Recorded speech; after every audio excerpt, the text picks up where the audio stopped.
تھے، ایک دارالعلوم دیوبند کا نظام تعلیم،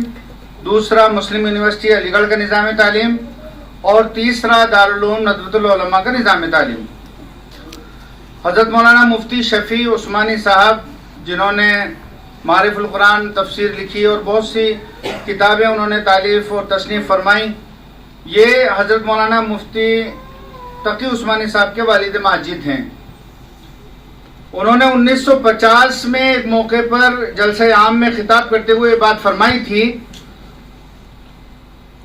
کہ اب در حقیقت ہمیں نہ علی گڑھ کی ضرورت ہے، نہ ندوے کی ضرورت ہے اور نہ دارالعلوم دیوبند کی ضرورت ہے، بلکہ ہمیں ایک تیسرے نظام تعلیم کی ضرورت ہے جو ہمارے اسلاف کی تاریخ سے مربوط چلا آ رہا ہے۔ بظاہر سننے والوں کو بات بڑی تعجب خیز معلوم ہوتی تھی کہ دارالعلوم دیوبند کا ایک مستند مفتی اعظم اور دارالعلوم دیوبند کا ایک سپوت یہ کہے کہ ہمیں دیوبند کی ضرورت نہیں ہے بلکہ ایک نئے نظام تعلیم کی ضرورت ہے۔ حضرت والد ماجد، جہاں والد ماجد کا لفظ آئے اس سے آپ یہ سمجھیں کہ مراد مفتی شفیع عثمانی صاحب ہیں، اور یہ جو میں آپ کے سامنے بات رکھ رہا ہوں یہ پورا اقتباس مفتی تقی عثمانی صاحب کا ہے کہ حضرت والد ماجد نے جو بات فرمائی وہ در حقیقت ایک بہت گہری بات ہے، اور اسی کے نہ سمجھنے کے نتیجے میں ہمارے ہاں بڑی عظیم غلط فہمیاں پیدا ہوئیں۔ ہندوستان میں جو 3 نظام تعلیم جاری تھے وہ در حقیقت فطری نہیں تھے بلکہ انگریز کے لائے ہوئے نظام کا ایک نتیجہ اور انگریز کی لائی ہوئی سازشوں کا ایک رد عمل تھا، ورنہ اس سے پہلے رائج مسلمانوں کے صدیوں پرانے نظام تعلیم پر غور کیا جائے تو اس میں مدرسے اور اسکول کی کوئی تفریق نہیں ملے گی۔ وہاں شروع سے لے کر اور انگریز کے زمانے تک مسلسل یہ صورتحال رہی کہ مدارس یا جامعات میں بیک وقت دونوں تعلیمیں دینی اور عصری دی جاتی تھیں۔ صورتحال یہ تھی کہ شریعت نے جو بات مقرر کی ہے کہ عالم بننا ہر ایک آدمی کے لیے فرض عین نہیں ہے بلکہ فرض کفایہ ہے، یعنی صورت کے مطابق کسی بستی یا ملک میں علماء پیدا ہو جائیں تو باقی سب لوگوں کی طرف سے فریضہ ادا ہو جاتا ہے، لیکن دین کی بنیادی معلومات حاصل کرنا فرض عین ہے۔ یہ ہر انسان کی ذمہ داری ہے اور انسان پر فرض ہے۔ ان مدارس کا نظام یہ تھا کہ ان میں فرض عین کی تعلیم بلا امتیاز ہر شخص کو دی جاتی تھی، ہر شخص اس کو حاصل کرتا تھا جو مسلمان ہوتا تھا۔ البتہ جس کو علم دین میں اختصاص حاصل کرنا ہوتا تھا اس کے لیے الگ مواقع تھے، جو کسی عصری علم میں اختصاص حاصل کرنا چاہتے اس کے لیے مواقع الگ تھے۔ حضرات، مراکش کو انگریزی میں موروکو بولتے ہیں، اس کا ایک شہر ہے جس کا نام ہے فاس۔ وہاں جامعۃ الغربیین کے نام سے ایک جامعہ آج تک کام کر رہا ہے۔ اگر ہم اسلامی تاریخ کی مشہور اسلامی جامعات کا جائزہ لیں تو ہمیں یہ 3ری صدی ہجری کی یونیورسٹی ہے، یعنی آج سے 1100 سال پہلے۔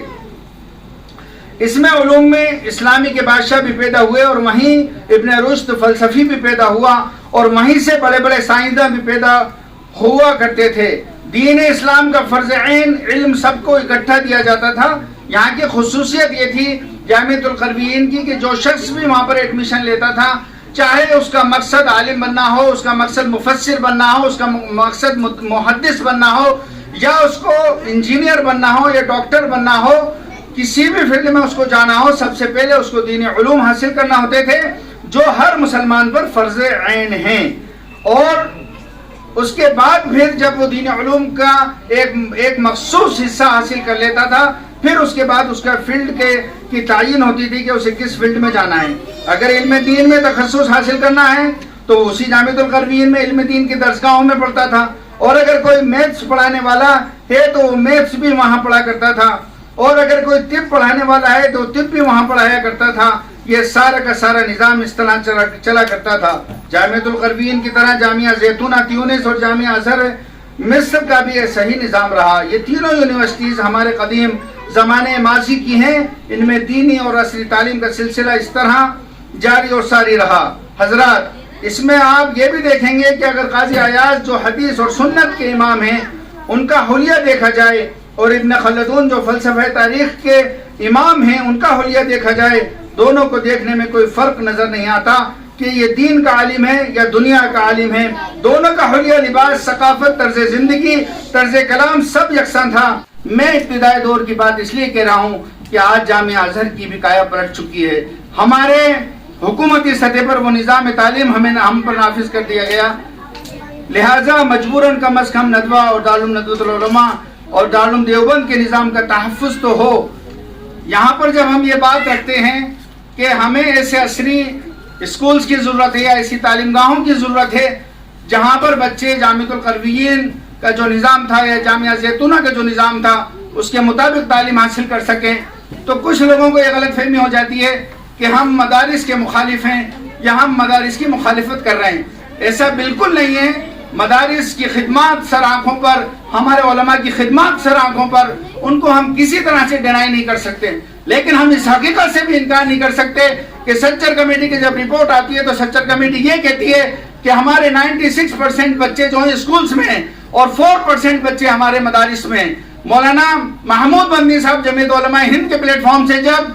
سروے کرواتے ہیں تو وہ یہ کہتے ہیں کہ ہمارے 97.5% بچے جو ہیں اسکولز میں ہیں اور 2.5% بچے ہمارے جو ہیں مدارس میں ہیں. حضرت مولانا خالد سیف اللہ رحمانی صاحب جب سروے کرواتے ہیں تو وہ یہ کہتے ہیں کہ 99 بچے ہمارے جو ہیں اسکولز میں جا چکے ہیں اور 0 بچے ہمارے مدرسوں میں رہ گئے. جس امت کے 99% بچے جو ہیں اسکولز میں جاتے ہوں اور اس کے پاس اپنا نظام تعلیم نہ ہو، اس کے پاس اپنے اسکولز نہ ہوں، اپنے درسگاہیں نہ ہوں، اس کو پھر جو ہے حالات کا شکوہ بھی نہیں کرنا چاہیے اور حالات سے ان کو شکایت بھی نہیں ہونا چاہیے. ہمیں آج ان حالات میں کرنا کیا ہے؟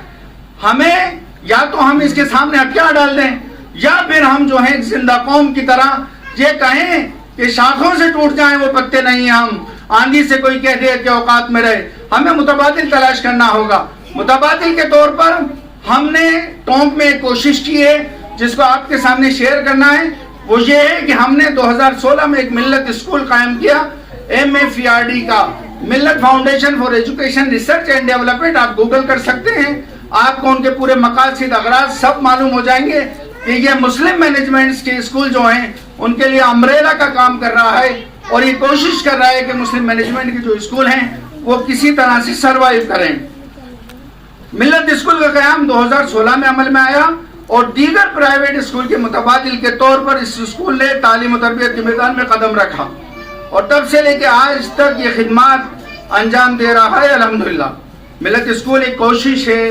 ملت کے کچھ ہمدردوں کی جانب سے، ملت کی آنے والی نسلوں کے دین و ایمان، عقائد و سیرت کی حفاظت کے لیے جو آنے والے کل کی رہنما ہوگی. وہ ملت جو اندھیروں کی طرف جا رہی ہے، وہ ملت جو مغرب کی طرف جا رہی ہے جہاں سورج جیسا روشن چراغ بھی گل ہو جاتا ہے.